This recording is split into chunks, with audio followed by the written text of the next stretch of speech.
I'd like to welcome all of you to what I think will be a very exciting panel on what's currently hot in civil litigation and legislation. My name is Jennifer Jameson. I'm a second-year law student here at Lewis & Clark, and I have the honor of introducing our very esteemed panelists this morning. First, we'll hear from Matthew Liebman. Matthew is a senior attorney at the Animal Legal Defense Fund in the Litigation Department. He graduated from Stanford Law School in 2006 with distinction. Matthew also co-founded the Student Animal Legal Defense Fund chapter at Stanford Law School. In addition, he is clerk for the Honorable Warren J. Ferguson of the United States Court of Appeals for the Ninth Circuit. While at ALDF, he's worked on a number of notable cases, including ALDF v. Conyers, which resulted in the rescue of more than 100 dogs from a North Carolina border. Also, ALDF v. Keating, in which 7 horses were saved from starvation. And finally, Penrod v. Robertson County, in which ALDF helped establish a new shelter for homeless cats and dogs in Kentucky. Also, we'll be hearing from Jessica Johnson, our second panelist. She is the Senior Manager of Grassroots Advocacy for the American Society of the Prevention of Cruelty to Animals.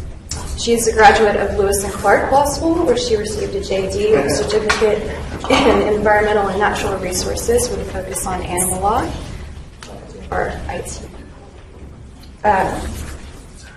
Jessica was the managing editor. I was not an IT person. Me neither. Yes. Jessica was the managing editor and form and style editor for the Animal Law Journal, as well as co-director of the Student Animal Legal Defense Fund and a competitor in the National Animal Law Competition. Her work currently includes ASPCA's outreach to citizen advocates to garner support for ASPCA's legislative policy efforts, including field and online organizing presentations, advocacy workshops, lobby days, and special events. She works as part of the government relations team to mobilize citizen advocates to help ASPCA secure the strongest possible protections for humane legislation and regulations. So please join me in welcoming our first panelist, Matthew Liebman.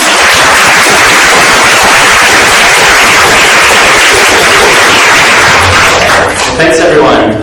Thanks for being here at 9:30 on Sunday morning. We're going to pretend it's for us and not for the Voodoo Donuts. But I also wanted to say, I just realized that this is the 10th anniversary of my first visit to the Animal Law Conference. I came as a 2L in 2004, and it was incredibly formative. I hope you're all having the same kind of experience that I had. I met people that are still good friends and colleagues, and so I hope you're taking advantage of meeting everyone and making connections, because it do last for a very long time. So I'm going to pick up technology. Half the screen.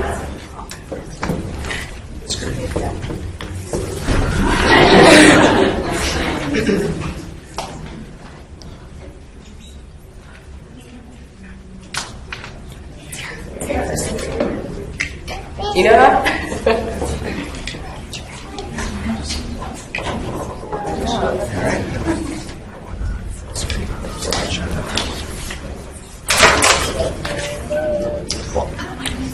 All right, so I'm going to be talking about significant cases that were decided or filed in the last year. So this is sort of a rundown of the year in animal litigation, and then Jessica's going to talk about legislation this year. So I think the case that's probably the most potentially landmark case and the one that's gotten the most press attention is the Non-Human Rights Project on behalf of Tommy versus Lavery. This is a case filed in December of 2013 in the Fulton County Supreme Court. And in New York, Supreme Court, so the trial court, so this is the lowest level court. There were also 2 companion cases filed, and this one is the first one to reach the appellate court. So this whole project was brought as the culmination of Professor Steve Wise's work, who most of you are familiar with. He wrote a book called Rattling the Cage that laid out the legal case for animal rights, and has been spending the last several years doing legal research, sociological research, to figure out how to bring a case, and he finally did in December of 2013. And these cases seek to establish legal rights for chimpanzees on the basis of scientific expert testimony that shows that chimpanzees are autonomous, self-determined, self-aware, highly intelligent, and emotionally complex beings. Hi, Myra. That's my daughter, so. That's the daughter. So I apologize for reading my notes printed out tiny, so I think this is the only slide that's going to be this way. But these cases were filed in December 2013, and within a week, all three of them have been dismissed at the trial court level, unfortunately. But that was pretty much expected, given the sort of groundbreaking nature of the cases. Tommy's case in particular was given very serious consideration by the judge, held an hour-long hearing on the habeas corpus petition, and ultimately said this in denying the petition. Your impassioned representations to the court are quite impressive. The court will not entertain the application, will not recognize a chimpanzee as a human or as a person who can seek a writ of habeas corpus under Article 70. I will be available as a judge for any other lawsuit to right any wrongs that are done to this chimpanzee because I understand what you're saying. You make a very strong argument. However, I do not agree with the argument only insofar as Article 70, which is the habeas statute in New York, applies to chimpanzees. Good luck with your venture. I'm sorry I can't sign the order, but I hope you continue. As an animal lover, I appreciate your work. So that's about the best possible loss you could get. So in January of this year, the other cases were also dismissed. One of those companion cases concerned Hercules and Leo, who are chimpanzees at an anatomy laboratory in Stony Brook, New York. And then the third case concerns Kiko, who's a retired entertainment chimp in Niagara Falls. So all cases were dismissed, all were appealed in January. Tommy's was the first to reach the Court of Appeals, which held oral argument on October 8th, so just a couple of weeks ago. Steve reports that it went pretty well. There were a lot of popular articles about it that suggested that the judges had some skepticism, as to be expected, but I think this is ultimately a case that's going to be decided by the highest court. One interesting thing is back in July, the appellate court did grant the Non-Human Rights Project's motion for a preliminary injunction to prevent the Laveries from moving Tommy out of state while the case was pending, which, if you read the tea leaves in a certain way, suggests that they think that the case might have merit. So the Non-Human Rights Project will argue Kiko's case in December. That's the next one to come up in the Court of Appeal in New York. And the third one, Hercules and Leo's case, was dismissed on a technicality, but it's being refiled. So I think by this time next year, we'll have decisions for sure from the appellate division of the Supreme Court and possibly even from the New York Court of Appeals, which is the highest court. So stay tuned on that one. The next case I want to talk about is sort of in the same vein, which addresses the question of animals' legal status. Those of you who were at Laura's panel yesterday heard about this case, and she described it very well. But for those of you who weren't there, I'll describe it for you. This is an Oregon Supreme Court case decided August 7th of this year, a recent decision. And the defendant here is Arnold Nix, a man who kept dozens of emaciated animals on his property, mostly horses and goats. He was indicted on 23 counts of first-degree animal neglect and 70 counts of second-degree animal neglect, each count identifying a separate individual animal. The jury convicted Nix of 20 counts of...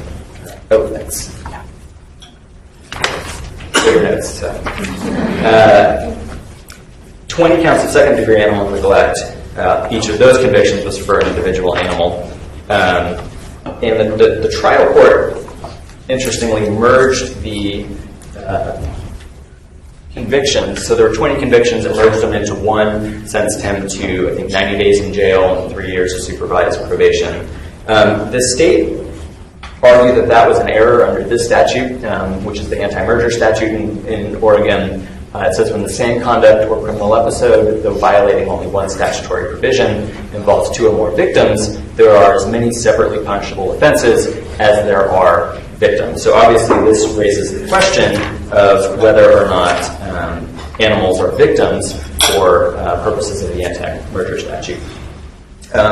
So Nix argued that the word victim can only apply to a person or a human being, not to an animal. Since animals are, as we all know, property, then they can't be victims of crime. So if someone smashes your car window, the car is not the victim, you're the victim. And Nix said the same thing is true for animals. The court disagrees with that and finds that the plain meaning of the word victim isn't limited to human beings. It references a few dictionary definitions, goes to some authors, including John Stuart Mill and Rachel Carson, that talk about animals as victims, and doesn't have any trouble saying that victim is not limited to human beings.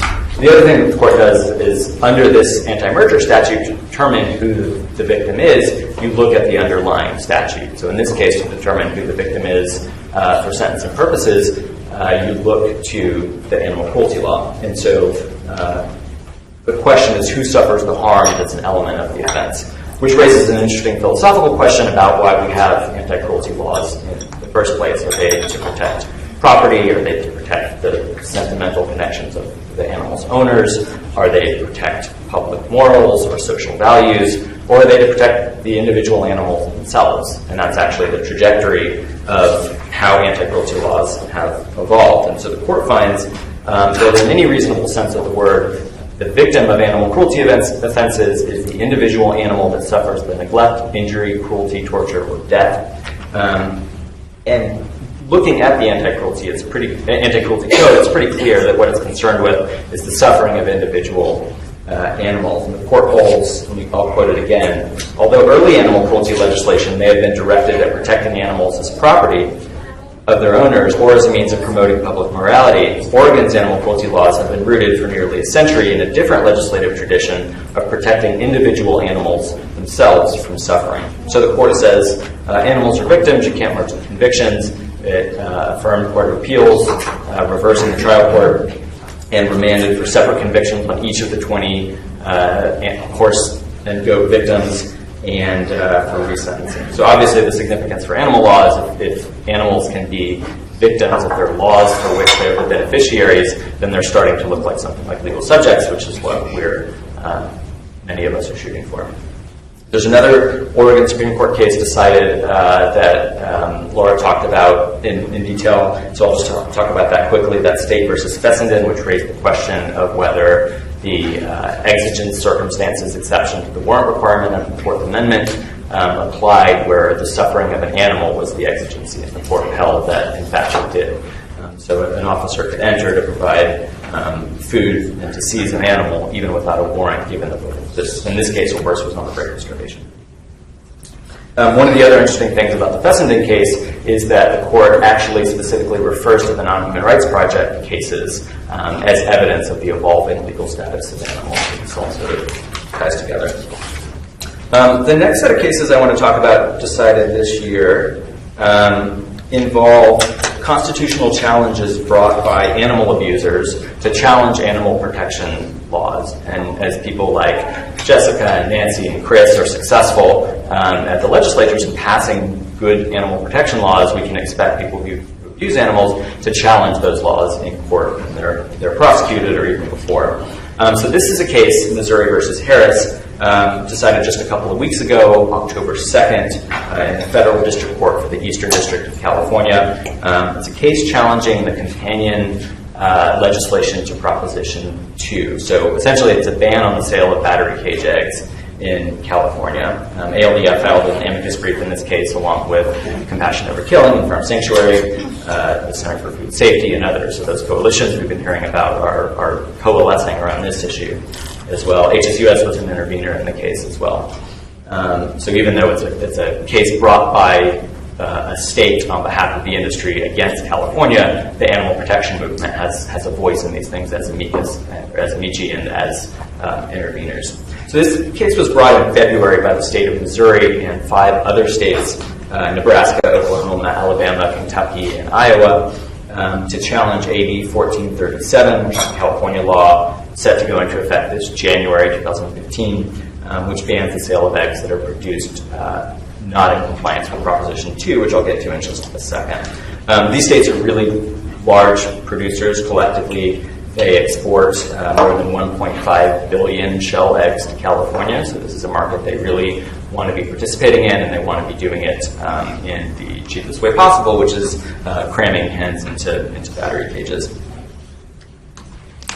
So this is the statute they're challenging. It says a shelled egg shall not be sold or contracted for sale for human consumption in California if the seller knows or should know that the egg is the product of an egg-laying hen that was confined on a farm or place that is not in compliance with animal care standards set forth in Proposition 2. Proposition 2 was a ballot initiative passed overwhelmingly in 2008, I can't believe it's that long, 63 to 37, that essentially bans battery cages, veal crates, and gestation crates in the state of California. Lobbied heavily by HSUS, which had a huge role in passing it, but a lot of other organizations were involved as well, including ALPS, COK, MFA too, I believe. So Proposition 2 made it illegal to confine animals in a way that prevents them from lying down, standing up, or fully extending his or her limbs, and from turning around freely. So we made it illegal to do that in California, but if California farmers weren't able to do that, then cheap eggs would just come in from out of state. So states like Missouri and Iowa would continue producing cheaper eggs and undercut California farmers. So with the support of the egg industry in California, the AB 1467 was passed to sort of level the playing field. And obviously those states weren't too happy about that. Another battery cage picture. So the claims brought by the plaintiffs in this case, by Missouri and the other states, are that AB 1437 violates the Commerce Clause because it imposes excessive burdens on interstate commerce and attempts to regulate the behavior of out-of-state farmers, and that it violates the Supremacy Clause because it's preempted by the Federal Egg Products Inspection Act. So the Commerce Clause, for anyone who needs a refresher, is the part of the Constitution that gives Congress the power to regulate interstate commerce. Implicit in that is the Dormant Commerce Clause, which limits the ability of the states to regulate interstate commerce. So if a state is regulating interstate commerce and fails to pass the various constitutional tests to do so, that statute is invalid. The Supremacy Clause is part of the Constitution that says that federal laws reign supreme over state laws. And so given that the federal government has regulated egg products under the FEPIA, there's no room for California to pass other laws. But the court didn't reach these issues. Instead, it held that the states lacked standing to pursue the case. The states had involved a doctrine called parens patriae standing, which essentially is where the state can stand in for its citizenry. So if there's an injury that's widespread and diffused throughout the population, such as pollution from a neighboring state that affects the entire populace or citizenry, then the state can stand in on their behalf to litigate the issue. But the court held that the injury in this case was an injury to a discrete economic subset of the citizenry. It was egg farmers. And in fact, if Missouri or Iowa egg farmers weren't allowed to sell caged eggs in California, they would actually have a surplus of eggs, which would drive the prices down and actually be a benefit to the citizens of those states. So there's no reason that, in this case, Missouri would represent the interests of its citizenry. It was simply representing the interests of industry. So the court, I'll quote the opinion. It says, a subset of plaintiffs' egg farmers is not tantamount to the citizenry of plaintiff states, and the courts cannot accept such a claim as an interest apart from the interests of particular private parties. So if this is about the egg farmers, they can bring the case themselves. They don't need the state to do it. So the district court granted the motion to dismiss. I would expect a appeal to the Ninth Circuit if it hasn't happened already. I would also expect a lawsuit filed directly by the farmers challenging the constitutionality of 1437. So that's not over yet. The next case is one that I can't pronounce because I don't speak French, but this is an industry challenge to California's Foie Gras ban, which was decided by the Ninth Circuit in August 2013. So it's more than a year ago. But I'm covering it because just last week the Supreme Court denied cert. So the Ninth Circuit decision is the final, well, not quite the final word because this is all on a preliminary injunction, but essentially it's the final word on the constitutionality of California's Foie Gras ban. For those that don't know, foie gras is a delicacy that's produced by force-feeding ducks and geese to enlarge their liver to something like 8 times its normal size, causing all sorts of welfare problems for the birds. This is a process called gavage, in which a pneumatic tube is inserted into the bird's esophagus, and they're essentially pumped full of massive amounts of corn. And in fact, disappointingly, the restaurant bar at the Paramount Hotel where we're staying actually has foie gras on their menu, which kept us from drinking there last night, but we soldiered on.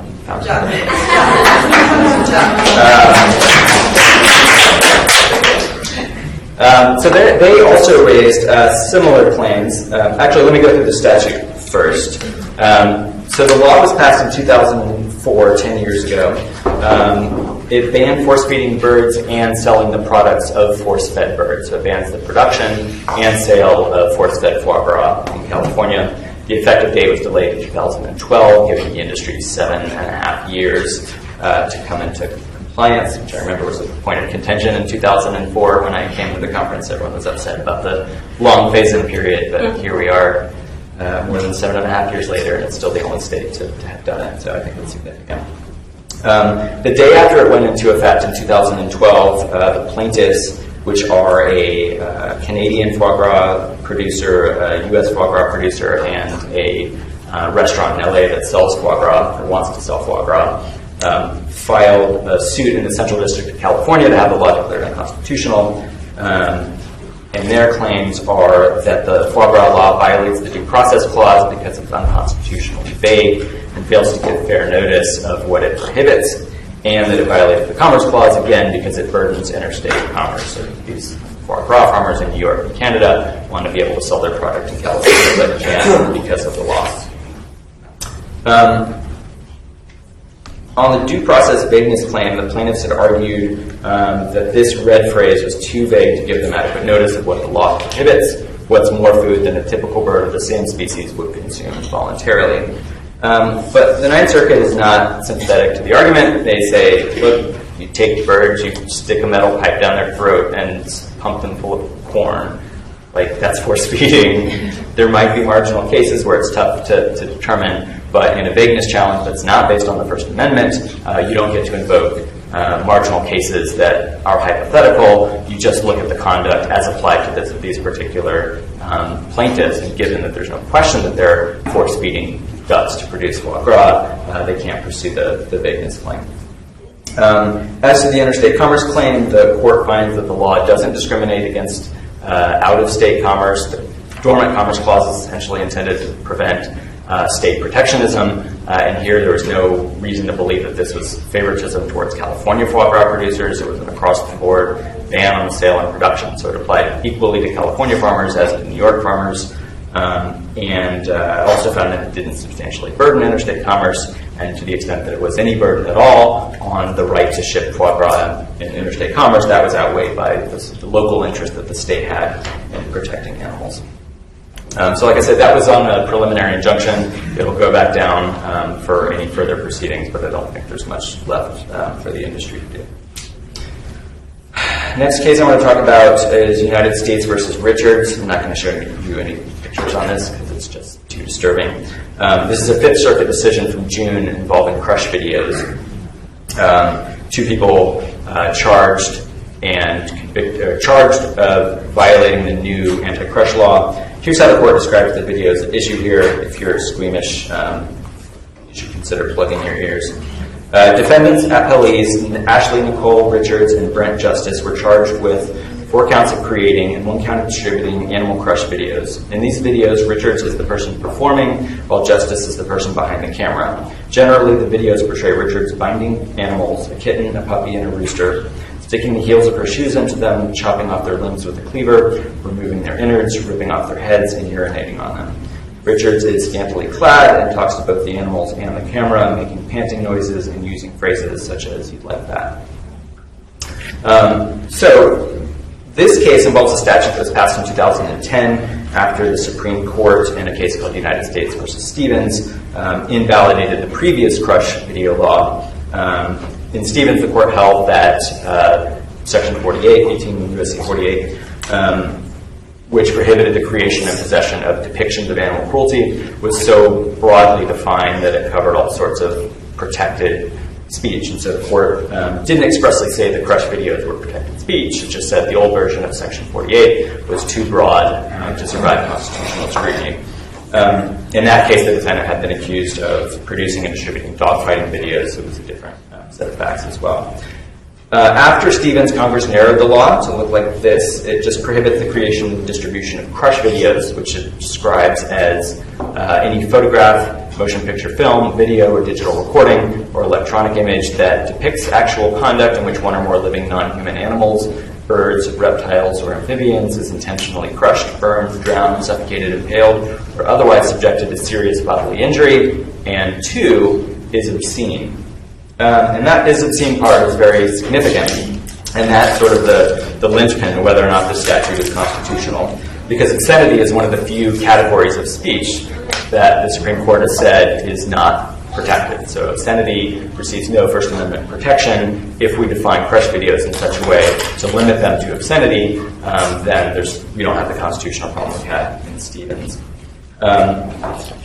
So obscenity is determined by the Miller test, which is a 1973 Supreme Court case, which asks whether the average person applying contemporary community standards would find the work, taken as a whole, appeals to the prurient interest, whether the work depicts or describes in a patently offensive way sexual conduct specifically defined by the applicable state law, and finally, whether the work taken as a whole lacks serious literary, artistic, political, and scientific value.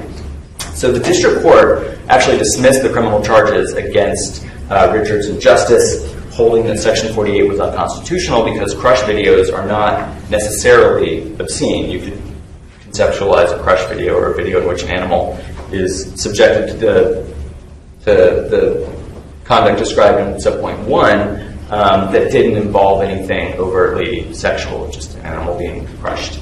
And so given that crush videos aren't per se obscene, Section 48 is unconstitutional, says the district court. So that, like the court in Stevens, the trial court declares that Section 48 is unconstitutional.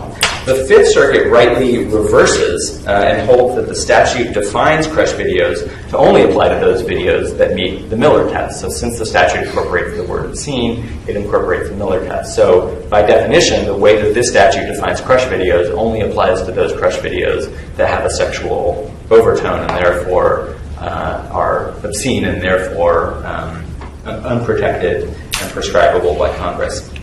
So it's not that the statute violates the First Amendment if you have a video that's not sexual but is still a crush video. It's that it just isn't a crush video for purposes of the statute. There was a cert petition filed last month. So given the interest that the Supreme Court showed in the statute the last time around, I won't be too surprised if they do grant cert. But I do think the Fifth Circuit got it right, and the obscenity limitation in Section 48 just makes this a prescription of an already unprotected class of speech. So this is the Fifth Circuit holding. 48 incorporates the Miller obscenity test, and thus, by its term, prescribes only unprotected speech.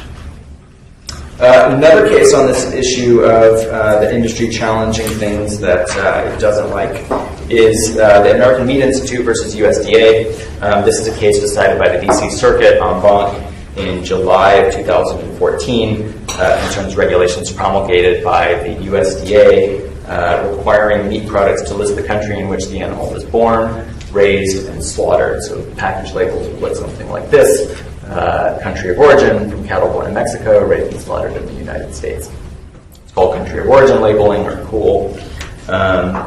The industry challenged the rule as a violation of the First Amendment. So the First Amendment protects not only the right to free speech, but also the right to refrain from speaking. So we have a right not to say the Pledge of Allegiance. We have a right not to swear out loyalty oaths. We find the state license plate motto objectionable. We have a right not to speak that by putting it on our car.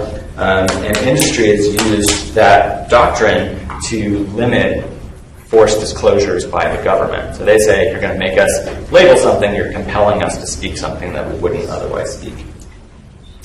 The court has to wrestle, the D.C. Circuit has to wrestle with some difficult issues about which test applies. The Supreme Court hasn't been entirely clear on what the standard is for forcing corporations to disclose certain information that's not related to deception, so you can force them to disclose things to avoid being deceptive, but can you force them to disclose things about food safety or animal welfare or country of origin, things like that. So that's what's significant here. The court decides to adopt the lower test, the Zauderer test, so the government only has to demonstrate that these mandatory labels are reasonably related to a substantial government interest, and even that substantial part is kind of a question. Here, the government is saying that by compelling country of origin labeling, we can promote U.S. meat consumption and also improve food safety, because if there's a food safety issue in a particular country, consumers can know to avoid products that are from that country. So why is that an animal protection issue? We're generally not in the business of promoting the American meat industry, and although we do work with food safety organizations, it's not a high priority of mine to make it safer for people to eat the dead bodies of animals.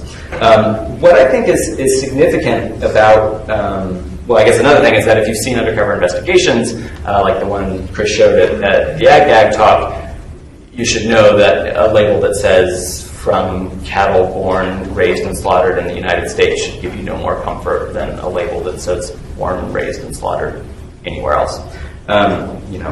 However you slice it, all meat entails animal suffering. But what I think is significant is that these labels actually put the word slaughter on the cellophane, which I think has the potential to sort of be a reminder that there was a living, breathing animal that had to be slaughtered to be put in cellophane and wind up in your hands in the supermarket. So, not groundbreaking, not going to turn the entire world vegan, but I do think it's significant in that regard. And it's certainly also important precedentially. There are things that we would like to see on labels other than the country of origin, and this sets the precedent for being able to compel those kinds of disclosures as well, such as the conditions that animals were raised in and things like that.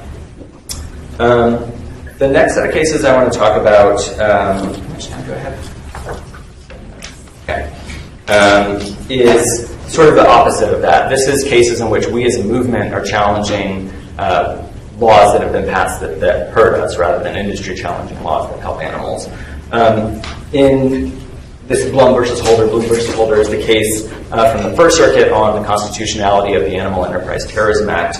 The First Circuit decided the case in March of this year, and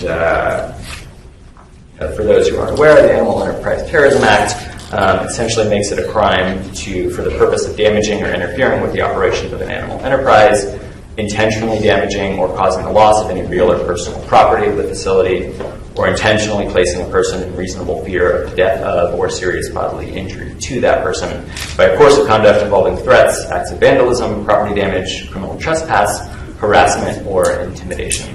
And in this case, the plaintiffs were a handful of activists who wanted to engage in essentially core protected speech, but were chosen doing so out of fear of being prosecuted under the Animal Enterprise Terrorism Act, especially the part that says that makes it a crime to intentionally damage or cause the loss of any real or personal property. And the concern there was that lost profits could be considered real or personal property, such that the loss of profits would be, you can have a boycott that caused a corporation to lose money, that it could be violating the Animal Enterprise Terrorism Act. I don't know how credible a reading of the statute that is. Certainly the First Circuit didn't take it that way. There's savings provisions or rules of construction provisions in the statute that essentially say this doesn't apply to lawful boycotts, it doesn't apply to lost profits from protected First Amendment speech, but there's sort of an open question of whether or not Congress can pass a law and says, just add an addendum that says this doesn't apply where it violates the First Amendment. So, they could pass every law and just add that to the end, and then the court would never validate any statute. So, but the Fifth Circuit isn't too troubled by that. They essentially dismissed the case on standing grounds. So under the plaintiffs hadn't had the AETA enforced against them, they hadn't been prosecuted, but their injury was refraining from engaging in protected speech. So they argue that because of their fear of prosecution, they can't engage in campaigns. if you're trying to challenge the constitutionality of a statute before it's been enforced against you, it's unclear exactly what the standard is. There's a really bad Supreme Court case called Clapper from just a few terms ago that essentially said you have to show that it's certainly impending that you're going to be prosecuted under the statute, or at least be the subject of the statute, to be able to challenge its constitutionality. And that was the case that the First Circuit relied on in dismissing this case on standing grounds and saying, look, not only is there a rule of construction that says this won't be applied to protected nonviolent campaigns, the government has even disavowed prosecution in this case. So any fear you have of prosecution is certainly not, certainly impending if that's the standard. There are lower standards that other circuits have adopted, such as whether it's a reasonable fear of prosecution. And the Supreme Court, in fact, walked back Clapper a little bit in this most recent term, a case called Susan B. Anthony list, where even if you have an alleged intent to violate the statute, if you do have a reasonable fear of prosecution, you might have standing. So it's a little bit unclear. There's a cert petition filed to what's called, I can't remember the name, but essentially you ask the Supreme Court to remand for reconsideration by the circuit court in light of the Supreme Court case that's come out since then. And so the cert petition by the Center for Constitutional Rights, who deserves immense credit for stepping up to the plate to challenge the AETA, they filed a cert petition that essentially is asking for a remand for reconsideration by the First Circuit under Susan B. Anthony list as the proper test instead of the Clapper test. Another instance in which the movement is challenging laws that hurt us are the ag-gag laws, ALDF versus Herbert and ALDF versus Otter. I'm not going to get too deep into these since Justin talked about them yesterday. This is a picture that I took with my phone from the courthouse steps in Utah after we walked out, having won the motion to dismiss. It's a very beautiful day for many reasons. So both of these cases are challenging ag-gag laws, which are laws that essentially criminalize undercover investigations at factory farms. We have one in Idaho and one in Utah. In both of those cases, the state sought to dismiss the case on standing grounds and on substantive constitutional grounds. In both cases, the court found that our plaintiffs can move forward with the case, plaintiffs being ALDF, PETA, and a bunch of other organizations. So that's great news. These are some other significant cases that I don't have time to get into, but I want to mention and acknowledge my colleagues who are doing fantastic work. ALDF versus NYPD is one of Jeff's cases, seeking records concerning carriage horses in New York. ALDF versus Cal Expo is one of Chris Berry's brilliant cases concerning the use of farrowing crates at a government-funded exhibit at the State Fair. ALDF versus University of Wisconsin is Kelsey's case. I don't know if she's in here, but that's a case challenging the failure to disclose records related to maternal deprivation experiments. Thompson v. Frigolino is another case we filed and settled this year, my colleague Jessica Bloom, which was to stop a contest killing here in Oregon.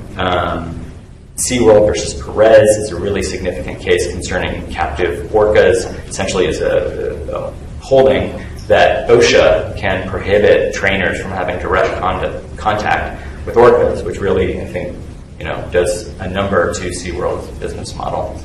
Animal Place versus Chung is another case we settled this year involving 50,000 birds abandoned and starved to death. We settled that to keep the two defendants out of the industry forever. ALDF versus Louisiana is the latest in our Tony the Tiger saga, challenging an exemption for the owner of Tony the Tiger. Hemi versus Purdue is a great case that HSUS just settled that essentially requires Purdue to remove humane claims from a line of chicken.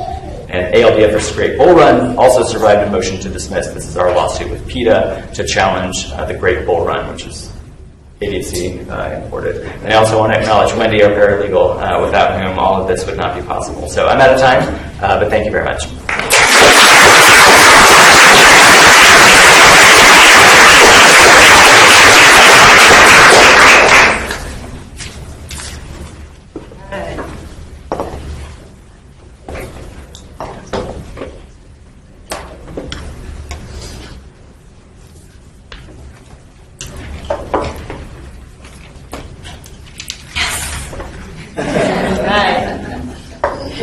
Hi, everyone. How's it going? Everyone feeling good? Having a good weekend? So, again, I'm Jessica Johnson. I run our grassroots outreach for the ASPCA. Before we talk about legislation, I wanted to talk a little bit about the ASPCA real quickly. We are known for our very uplifting commercials with everyone's favorite adult contemporary artist. But you may not know much more than that. So, we were the first humane organization founded in this country. We're headquartered in New York. We have a Washington, D.C. office where I'm based out of, and we also have staff that live and work across the country. And we do a lot of different work. We sort of have a real expertise in animal sheltering and rescue work. So we develop a lot of life-saving programs and try to work with shelters and organizations across the nation to try to save more lives. We have a field investigations and response team that does the animal fighting raids, disaster relief work. We have a couple of big consumer campaigns focused on puppy mills and broiler chickens. And then we have our government relations team, which I'm very lucky to be a part of. And I came here with a posse this weekend. About half of my government relations colleagues are here, and I wanted to real quickly point them out because they're awesome, and you should meet them. Our fearless leader, Nancy Perry, is the head of our government relations team. Y'all can just, raise your hand. And she's the Lewis and Clark alum, so she kind of invented this whole thing. Thank you, Nancy. We have some team members from our federal team. Carolyn Schnurr is one of our federal lobbyists. She has a focus on horses, all things horses. Deborah Press runs our regulatory work and is very graceful. She used to work at USDA and now helps us try to whip USDA into shape, and other agencies too.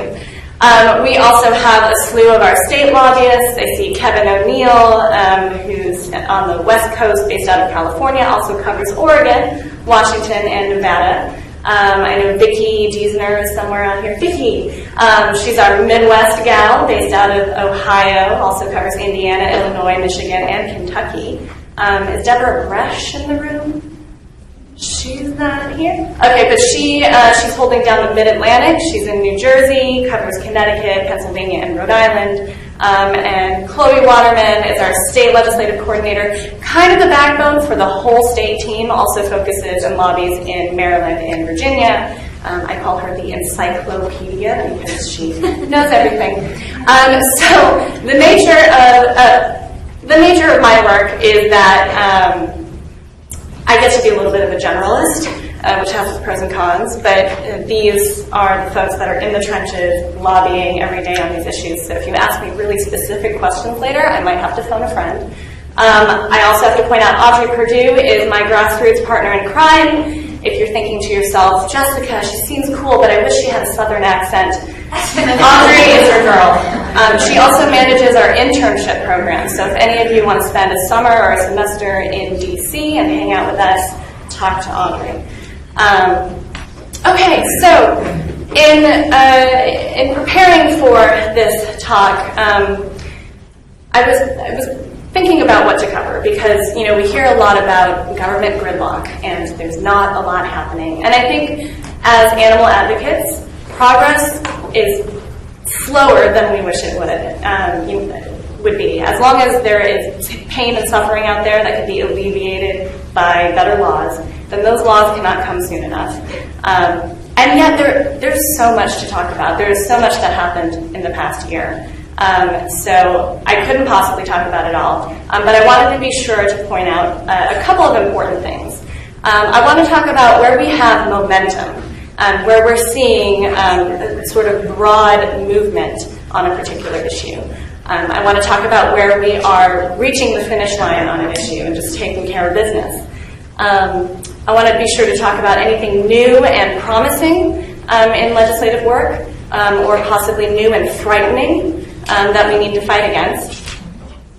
And then any game-changing moments that sort of, made people across the country sit back and go, whoa, something needs to happen, and we made something happen. So, and it's great to sit back and think about what's happened over the past year, because it's through that we can sort of identify trends and see where there's, the paradigm is shifting, or where there are specific issues that have really caught the attention of the public and lawmakers. And of course, the more we know about what has happened, the more opportunities we have to get involved in what will happen. Because the truth is, the laws that protect non-human animals are completely in the hands of humans, all of us. Just a real quick American government review, just so we're all on the same page. So the U.S. Constitution limits what the federal government can regulate. And speaking very simply, activities that have impacts across state lines, Congress can pass laws about that. So Congress takes care of that. Just using Illinois as an example, activities within a state, the state legislature can pass laws, and then there are local governments at the city and county level that pass local ordinances. These lawmaking bodies pass laws, but sometimes they'll need executive agencies to implement those laws and pass regulations. One of the more common agencies that we see animal issues go to are the Departments of Agriculture. So who represents us in these legislative bodies? Congress is bicameral. We all know this. There's the Senate, each and every one of you. If you live in a U.S. state, you have 2 senators that represent your entire state, and you also have a representative that represents your little section of the state, your congressional district. On the state level, similar scheme. In most states, it's bicameral as well. And what you usually see is an upper house and a lower house. Everyone has 1 state senator and 1 state representative. Not all states are the same. Nebraska is unicameral. Maryland's a little crazy. They call the representatives delegates, and you can have anywhere from 1 to 3 of them. But, you can sort of see the theme there. If you don't know who is representing you in these legislative bodies and making decisions on your behalf, you can find out. One of the many websites that will give this information to you, aspca.org/lookup. You can just put in some information and we'll tell you who represents you. 2 general types of legislation that you'll see. One is called appropriations. These are the spending bills. These are the bills that are supposed to be passed every year on an annual basis. The fiscal year goes from October to September. And this funds the government. What's interesting about appropriations bills is that they're considered must-pass bills because supposedly the government cannot shut down. It needs to be funded, right? So it's good to think about ways that you can attach something to appropriations bills because that's something that is guaranteed to have to move. That's different from the other type of legislation, and usually what we think about when we think about legislation, authorizing bills. So these are the bills that allow something or ban something or establish penalties. These are great, but there's no requirement that they go anywhere at all. They can be introduced year after year after year and never see the light of day. So on that positive note, let's talk about what happened over the past year. Congress passed a farm bill. So if you're not familiar with the Farm Bill, it is basically an agricultural policy bill that is supposed to pass about every 5 years. It includes things like farm subsidies, food stamps. So there were a few provisions in this bill that we had our eye on. One of them was the King Amendment. The story behind this sort of starts back in 2008 in California, and Matt talked about it a little bit, where the voters approved Proposition 2, which basically, gave some egg-laying hens enough room to do this, and maybe not elbow another chicken in the face. So those were California standards, and then the legislature subsequently passed a law that required out-of-state egg producers to meet California standards if they wanted to sell eggs in the state. So there's been a lot of legal activity around that. It also made Congressman Steve King of Iowa very upset, and he decided that he would introduce an amendment to the Farm Bill, and it was accepted into the House version, that essentially disallows states from passing laws about agriculture products. Agriculture products defined pretty broadly. It would not only include farm animals, but also things like timber and maple syrup, anything that's agriculture. There was also a lot of fear that because the language was so vague, it could cover things like puppy mill legislation. It could cover maybe workers' rights laws. And the fear was not only that it would prevent future laws, but also nullify existing laws. So this was just awful. This language wasn't in the Senate version. So the moment of truth came when the House and the Senate needed to work out the differences in conference committee before settling on a final bill to send to the president. And thank goodness the King Amendment was not included in the final version. So that was a great victory. Another victory in the Farm Bill was the inclusion of language from a standalone piece of legislation called the Animal Fighting Spectator Prohibition Act. So, as you can imagine, federal law enforcement goes in, busts animal fights, and they're able to arrest the organizers of the fights. When they go in, of course, everyone is like, oh, no, I wasn't, this isn't me, I'm just here watching. And it was not a federal crime to spectate at an animal fight.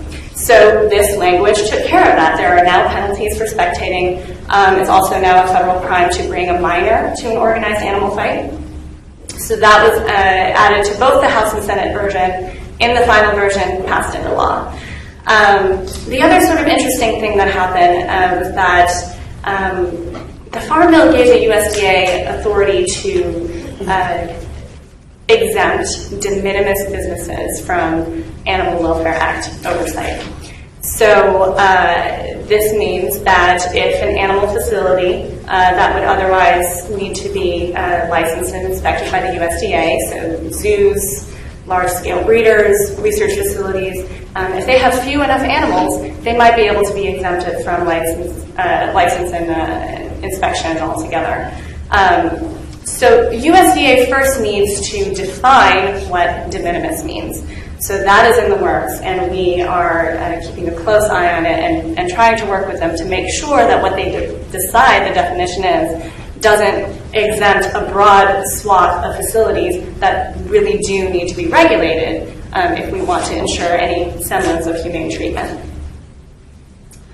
Congress also passed an appropriations bill for fiscal year 2014. And as I was saying, the annual spending bill, and one way of stopping a form of cruelty, if it has ties to government spending, is to cut off the funding for it. So there were 3 prospective plants. They were in Iowa, Missouri, and New Mexico. That had plans to start slaughtering and processing horses for human consumption. And this has been an issue for many, many years. So we were able to get language amended into the House and Senate appropriations bills that would cut off funding for horse slaughter inspection plants, or horse slaughter plant inspections. These are inspections that are required in order for the plant to operate. So you cut off the funding for inspections, they can't operate. So we succeeded with this. The 3 plants have since halted their plans to slaughter horses. So fiscal year 2014 ran out at the end of last month. Congress has been working on 2015. We have this language back in the House and Senate versions, but they haven't passed that bill yet. So they passed a continuing resolution to extend the status quo until December 11th of this year. At that point, they either need to pass the 2015 appropriations bill or extend it further with another continuing resolution. So we'll see what happens. There's also standalone legislation, Safeguard American Food Exports Act, that would just ban slaughter altogether so that we don't have to do this annual fight over and over. There was some successes on puppy mills this year. The USDA finalized a rule that prohibits non-U.S. breeders, so outside of the country, from importing dogs to the U.S. that are under the age of 6 months. So this was a huge blow to the international puppy mill pet trade, which is really good news. We've also seen a variety of state laws passed on this issue, all with different approaches on cracking down on puppy mills. California now requires health certificates from out-of-state breeders who want to import their puppies to California. So now California can actually track where these puppies are coming from. Minnesota passed its own licensing and standards of going above and beyond USDA's floor. Connecticut passed some pet store regulations. Among other things, the breeders that are able to sell puppies in Connecticut have to be licensed by the USDA and cannot have any direct violations. And Virginia and Colorado passed pet store disclosure laws, so that puppies for sale in pet stores need to be accompanied by a little placard that shows where they came from and the status of their health. In addition, over the past year, we've seen about 30 or so municipalities ban the sale of puppies in pet stores altogether. This includes the cities of Chicago and Phoenix, which are huge markets. So this is really, really cool. And I just want to give a shout out to our Puppy Mills campaign. If you visit nopetstorePuppies.com, we have a database there where you can search by the name of the breeder, the breed, or the pet store, and actually view the USDA inspection reports and the accompanying photos. So this is a great resource if you're doing any work on puppy mills. We've seen a couple of bills in Congress that have dealt with disaster response. One is called the Veterinary Medicine Mobility Act. So we first heard about this issue because our ASPCA veterinarians let us know that they were hearing that other veterinarians in the field were receiving letters from different DEA offices telling them that by transporting their veterinary medicines across state lines in the course of their work, they were violating the law and could be arrested because many of these drugs that they use are controlled substances. So obviously this is not ideal. We want veterinarians to be able to move their drugs around, so that they can help out with, large-scale cruelty raids, disaster response, even, large animal vets who treat horses and cows, and we can't really put those types of animals in the back of an SUV and drive them into town. So we need veterinarians to be able to do this work so that animals can get the treatment that they need. So there was a bill introduced to just clarify the language and make sure that it was explicit that veterinarians are able to do this. And it passed. So that was great. Congress did something.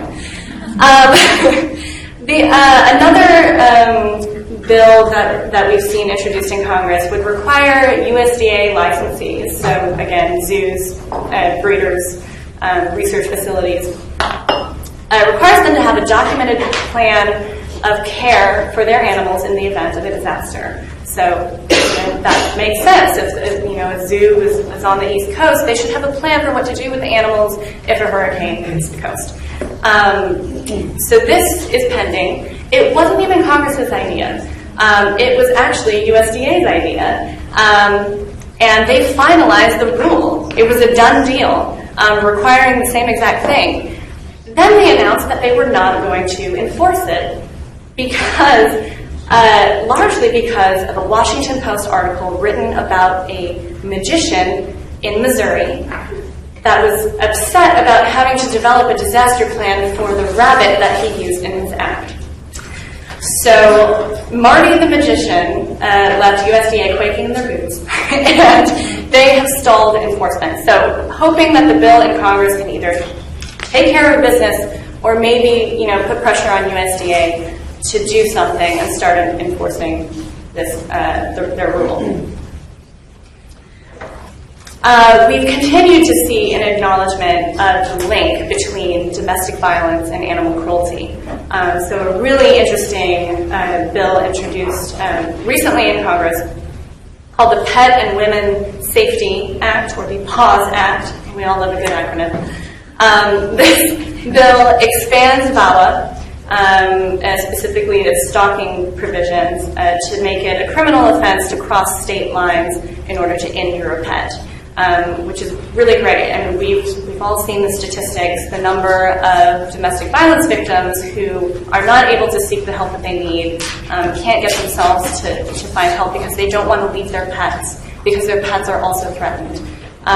It also helps just provide some resources for these victims. So this is really great. Introduced so recently that we're not likely to see it passed by the end of this Congress, but we will probably see it reintroduced next year, so keep an eye out for that. There's also been more state laws passed allowing judges to add pets to protective orders. So great job, New Hampshire, Virginia, Iowa, and South Carolina. Anyone from Ohio in here? Anyone? All right, so one of these pet protective order bills is pending right now in the Ohio legislature. I think it's passed the Senate. Passed the Senate unanimously, open for the House. Yes, okay. So we're waiting for the House to act. So call your representative. Ag bills. A lot of you probably sat in on Chris's and Justin's presentation, and so you know a lot about ag bills, also known as whistleblower suppression bills, trying to hide farm animal cruelty and criminalize acts related to investigating that cruelty. It was introduced, entertained, and defeated in 8 states. Unfortunately, Idaho moved very quickly to pass theirs, so that was a loss. And this is a little map that just shows the current state of the country in terms of ag laws. There are now 7 states that have passed them, 18 states that have thought about them, but the bills didn't pass. I don't think we expect this idea to go away anytime soon. So things have settled down now that most state legislative sessions have wrapped up, but we need to be prepared to fight this fight next year. Some more interesting farm animal news. Lots been happening in New Jersey. The New Jersey legislature passed a bill to ban gestation crates for mother pigs in the state. Passed overwhelmingly, and Governor Christie vetoed the bill. The hunch is not because of farmers in New Jersey, because as far as we know, there are no gestation crates in use in New Jersey, but perhaps there is a Midwest state that has a lot of influence in presidential politics that produces a lot of pork, maybe. So Governor Christie vetoed the bill. There was a huge effort during the past year to override that veto. I know HSUS was very, very involved, and we were involved too. And the legislature needed to vote with a 2/3 majority to overturn the veto. That effort did not work out. So the bill died, but a new bill was introduced, essentially the same exact bill. It was just passed by the legislature last week and is back on Governor Christie's desk. So we will see what happens. There's also right-to-farm measures that we're seeing. This is sort of an interesting new trend. Indiana passed it by statute. Oklahoma attempted but failed the constitutional amendment. Missouri was a huge fight, and unfortunately we lost it. The Missouri legislature passed a bill amending the Constitution to enshrine the right to farm, and essentially the right to use modern farming practices. So the idea is that if this is in place in the Constitution, then it would be unconstitutional, or at least very difficult, to pass future laws that would regulate that farming, like banning gestation crates. But in Missouri, it also had to be approved by the voters. So the primary elections were on August 5th in Missouri, and the voters went out to either approve the constitutional amendment, which we did not want, or vote it down. Like I said, unfortunately, we lost the fight. The constitutional amendment passed by about 2,300 votes. It was painfully close. Yes? Hi, I'm in Missouri, and I just found out that the Missouri Food for America nonprofit is suing over the ballot language because there's a discrepancy between the ballot language which says that Missouri farmers ought to be able to have a right to farm, but the constitutional language says all farmers, so it would include big agribusiness in foreign countries. So they're suing over that, and so I'm hopeful. Yes, that is exactly right. The effect of the amendment is that, China, I guess Chinese corporations own like 50,000 acres of farmland in Missouri. But the language on the ballot enshrined the right for Missouri farmers to farm. So, yeah, there was a little bit of a discrepancy, and we'll see what happens with that lawsuit. But if the lawsuit fails, then that would allow the big foreign agribusiness to own more of Missouri farmland. So it's totally as the lawsuit wins. Yeah, definitely. Before I leave the topic of farm animals, shout out to our broiler chicken campaign. Please visit truthaboutchicken.org. Broiler chickens are like 90% or so of the farm animals raised for food in this country. So a huge number of animals, and we're fighting for, as long as they're going to be raised for food, we want slower growing breed so that they're not growing so large that their legs are crumbling under their own weight, and also giving them just some basic, standards of protection, more space, maybe seeing the light of day. So please visit and support our campaign. Okay, a couple of more sort of just newsworthy things that happened. So in 2012, the Maryland Court of Appeals issued a ruling in the Tracy versus Selefke case that declared all pit bull type dogs inherently dangerous and established strict liability for anyone who has the right to control those pit bull type dogs. This was a really sad case. There was a pit bull type dog that attacked a child, and the parent of the child sued the landlord of the tenant whose dog it was that did the attack. So in the effort to make the plaintiff whole, there came this weird ruling that had this awful side effect for dogs in Maryland. We braced ourselves for landlords to just start evicting left and right if anyone had a dog with kind of a large blocky head. There was also a worry that shelters and rescues in the state might somehow be liable. So there was a little bit of a pause on adopting out dogs with large blocky heads. So it was clear that there needed to be a legislative fix. And this year we saw Maryland pass a breed-neutral law that achieves the goals of making a plaintiff whole, but repeals the sort of awful strict liability on third parties that was established by the court. Something else that really made the news nationwide, and I'm sort of pausing, warning, I'm going to pull up pictures of the dog. It's not too gruesome, but she's sad, and she was very severely beaten and was so injured that she had to be euthanized. But this is Puppy Doe, and she became the face for an outcry to strengthen cruelty penalties. People in Massachusetts were outraged. People in across the country were outraged. This dog was found starved, beaten, with injuries that it was clear that they were over the long term. They weren't just recent injuries. So Massachusetts passed a bill to strengthen penalties, require veterinarians to report animal cruelty, and also created a task force to study all the state's animal cruelty laws and hopefully make improvements in the future. Speaking of felony penalties, South Dakota became the 50th state to pass a law making felony penalties available for animal cruelty. Before this law, you could have done literally anything to an animal in the state, and it would have been just a misdemeanor. So this is great. Animals are happy. Cross the finish line on this. Although, penalties can always be better.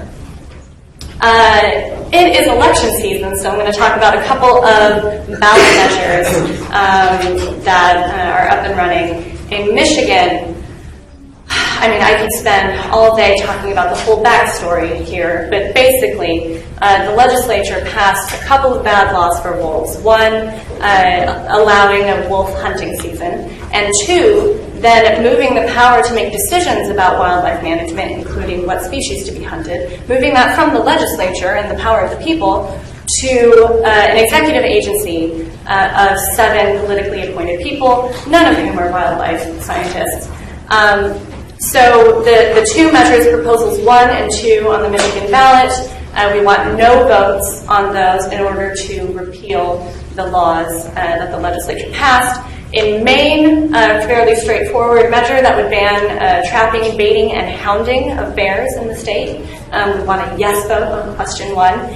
If you have any spare time between now and November 4th, please sign up and volunteer. If you are from Michigan or Maine, or you want to go there in early November, late October, I hear it's beautiful. You can sign up to canvass and go door to door and talk to people. If you can't travel, then you can do some phone banking, make calls to voters. These are going to be very close votes. Every single moment of advocacy helps here. So those are the websites that you can go to. Okay, so that's the legislation that I have time to talk about. But I want to talk about, okay, what can we do? We need to get involved. We need to lobby for animals. Can I see a raise of hands? How many people have signed an online petition or responded to an online alert? Good. And keep your hands up if you have sent a personal email or letter. Keep your hands up if you've made a phone call to a legislative office. And then keep your hands up if you have met in person with your legislator or their staff in their office. Okay, this is not bad. But you kind of saw the numbers started really large and then got smaller as we moved up the pyramid. And it's true, there's a little bit of a hierarchy when it comes to advocacy. Because you'll see at the bottom is the easy stuff. Right? Click of a button and you have sent an email or you've signed a petition and lent your support. But at the top, because it's harder, it is more effective. And it's inconvenient to go to the Capitol, and it's stressful sometimes to think about doing a meeting and talking about legislation. It's even stressful to think about making a phone call sometimes. We've become a very email and text-friendly society. But keep in mind that these decisions are being made for animals anyway. These legislators, they're making the decisions. And they're making the decisions based on who they're hearing from. And so we need to be those people that they're hearing from. So we're going to take a pledge here in this room. This is going to represent all of your legislators. I want you to think about your members of Congress and your state legislators and your local officials, and I want you to repeat after me. Hello, legislators who represent me. I am your new best friend. I'm going to contact you on a regular basis. But not too often. And I'm going to talk to you about animal issues. Do you feel it in this room? This is a pact. Also, November 4th is Election Day, and I have my ASPCA hat on, and we're a 501c3, so I can't tell you who to vote for. We can't endorse candidates. But I will say this. On November 4th, a very small percentage of people are going to go to the polls. And they're going to elect the people that for the next few years will be making decisions about the issues that you care about. And I don't know what the explanation is for why everyone doesn't vote, and why everyone isn't walking into their legislators' offices and lobbying for legislation. But let's keep in mind that if we aren't the ones talking to them and telling them what to do to help animals, then who is? Thank you. That's my dog.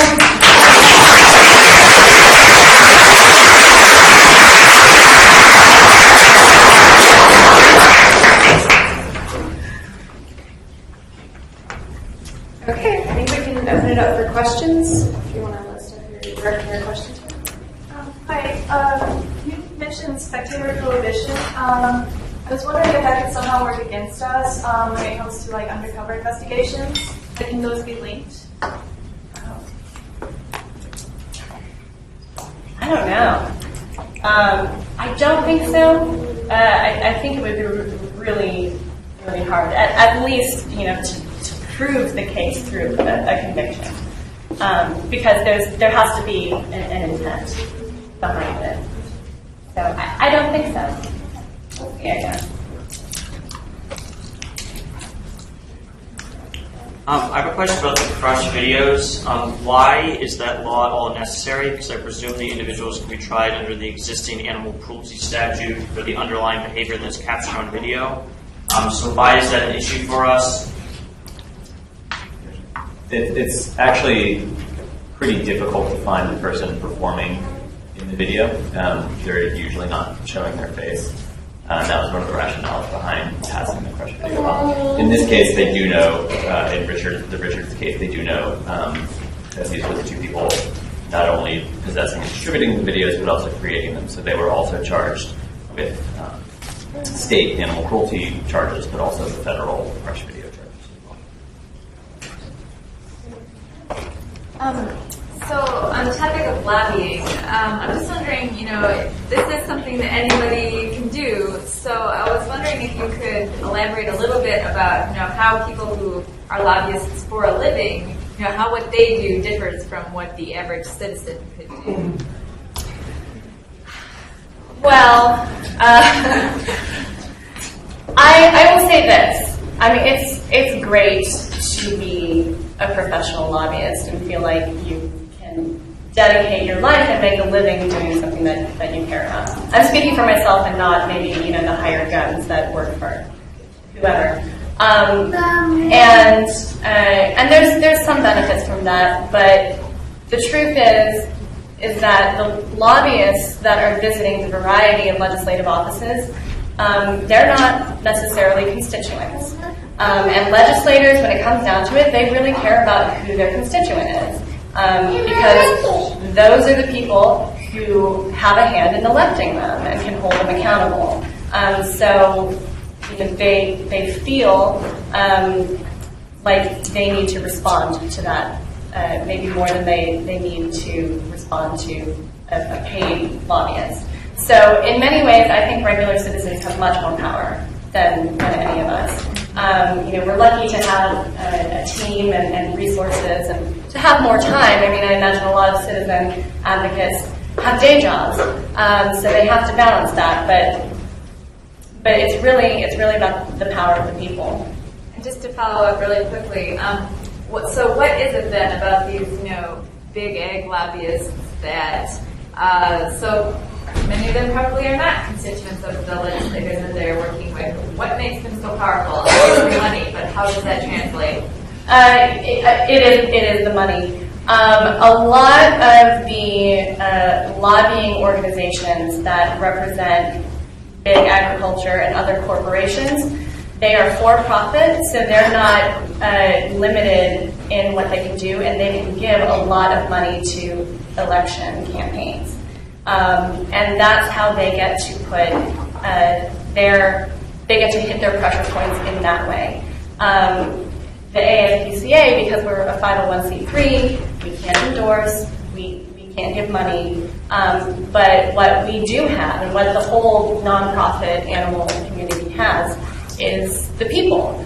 And I think it's really sort of disappointing sometimes when you think about how much influence the money has. But then I think we just need to keep in mind that the money is only spent to change what we do. It's still all about the people. So, I think we just need to brush it off and understand that votes in many ways are more powerful than dollars. Yeah, I would add that money, exactly. Money's only good to the degree that it buys you votes. And in Arizona, the polling showing 87% of voters opposed the ag law there. And the other thing too, any of you in a room have particular area of expertise. One thing I found in meeting with legislators, if you have someone, not only a constituent, but someone who's an expert in a particular issue, say captive exotics, whatever, they are so focused on wanting to ask them all these questions and really wanting to hear from an expert pet matters a lot. Because they know that you're being paid somewhat, you're like a hired contract lobbyist who's working for whomever, or you're working for an advocacy organization, and it's still kind of your job.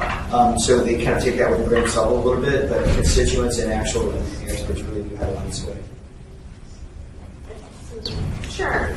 Illinois recently passed a so-called puppy limit law, which basically provides a private cause of action for purchasers of dogs from commercial dog breeders. And on the one hand, it does provide a remedy where there otherwise wasn't one if you purchase an extremely diseased or sick dog from these dog breeders. And hopefully it encourages them to have better practices. But one of the concerns that I have with it, and I see repeatedly, is that it encourages commercial dog breeders to operate over adoption agencies. So as a piece of legislation, is that something, I was wondering what your opinion is on that, either of you, as an effective measure to protect companion animals? I think puppy limit laws are, you stated exactly the pros and the cons. I think they're a strategy, and they help a little, but like you said, I don't think they really get to the root of the problem. The ultimate point behind the bills is almost a consumer interest. It's, someone buys a puppy and the puppy is sick and they need to spend thousands of dollars in vet bills, and so they want to be able to get that money back. And that doesn't really address where the puppy came from in the first place. So I think, as far as state laws go to address the problem, I think there are more effective ways. Sometimes, depending on the political climate, the best that you can get in the meantime might be a lemon law. So, just to add, in Illinois, though, there was a bill that was introduced this year. It was late in session that would have been a statewide pet store ban, and hopefully, if Governor Quinn is reelected, he has promised to try to move that bill again. And both Chicago and Cook County passed that, and actually, if we could get those going. And also the discussion of actually those type of bans could also include the option for, if pet stores are made business, to actually get their animals from shelters versus puppy mills. Those are the type of cultural changes along with the lemon law that we need the collective amount of bills to get things changed. This is a great panel, and I wanted to just suggest that maybe in the future you could talk also about how legislation and litigation work together. I have a lot of questions. I'm going to limit it to one, but Jessica, you're my new best friend, and I'm going to contact you often. I have a lot of questions. Matthew, I wanted to ask you about the Blimp v. Holder case, because I'm working closely with Odell Wilkins to try to repeal the law in its entirety. I don't understand how the court denied standing when one of the plaintiffs, Lauren Gazzola, was previously convicted. I mean, she had such a reasonable fear of being reconvicted for animal rights advocacy. I don't know if this is an answer to too long of an answer for a panel here, but no, if someone who was prosecuted and did time in prison for the previous version of the law, it's probably the strongest plaintiff you can find. But I guess her allegations of what the conduct that she intended to engage in wasn't so clearly within the prohibition of the statute, given the way that the First Circuit interpreted the rules of construction, that they were just more comfortable saying that she had alleged an intent to violate the law. So if she had said that she had planned on engaging in illegal activity, how would that have, how could attorneys actually put her... Well, that's our position on the Ag law. We would like to do an investigation that is currently criminal, but we can't because of the existence of the law. So repealing the law would address the injury of not being able to engage in that conduct. But yeah, I agree. I think there should be standing in the general law. This question is from Matthew about the ALDS versus the NYPD case. So you're seeking to get records of, this is the forced carriage case, get records of previous, I guess accidents, cruelty, whatever. And I'm wondering, and I don't know what you can share with us about that, but, up until recently, the NPCA was largely in charge of overseeing that situation, and that's since been turned into a partnership, not just with the forced carriages, but in general, for animal cruelty cases. So I'm just thinking, and I haven't been involved in this at all, but there's going to be a problem because I don't know how much the NYPD was really collecting information. And so what do you do about that? Or where is that case and what are the hopes for, moving forward with that case? Mr. Pierce? That's a good question. We got about 100 pages of documents, which suggests that they've not done a lot. Our current hope is for a bill to ban the industry entirely. But I'd be happy to talk with you afterward. Sure. I just have one thing about kind of inverting your pyramid. One kind of surprising thing that's come up, well, it's surprising to me, in the meeting both with the USDA and with the Louisiana Department of Wildlife and Fisheries, they were all but begging us to do the form letter click-throughs because they're so understaffed that if there's letters that all have different things, they have to go through and read each one. And for this one in Louisiana, we mobilized like 50,000 comments in about a 5-day period. And so if they see, oh, it's one of those, they can just throw it in that file and quickly compile them, or if they have to go through and do those, it would take months and months and months and months. USDA is